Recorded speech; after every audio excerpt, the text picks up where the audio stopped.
गोटे पोखरी पाखरे बेंगोटीए रहुथिला। ताहार केही भी सांग नथिले, तेणु से सबुबेले दुखित रहुथिला।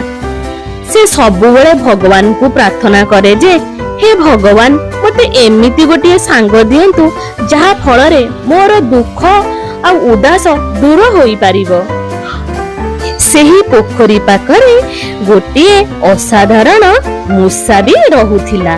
दिने सेही मूसा बेंगो पाखको आसिला आउ कहिला, सांग तुमे केमिति अछो?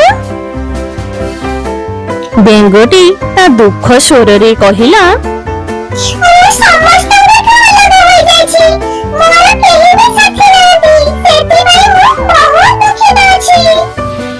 तापरे मूसा कहिला, चिंता करनी सांग, मु एही पोखरी पाखरे रहूची।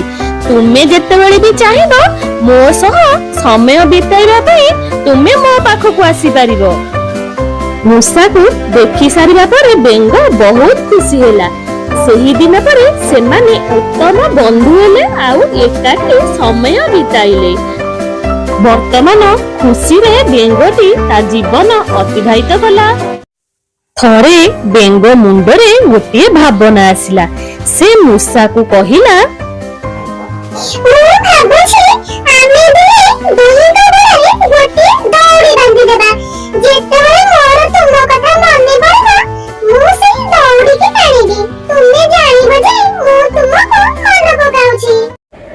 एही कथाटी मूसार मन को पाइला। से बेंग कथारे राजी होई गला।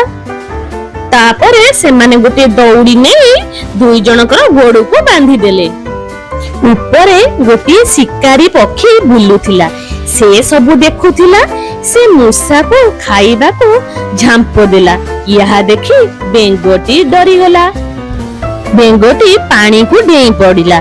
सेतेबेले से जानी पारिला नहीं दौड़ीर एक मुंड मूसा गोड़रे भी बंधा होईछि।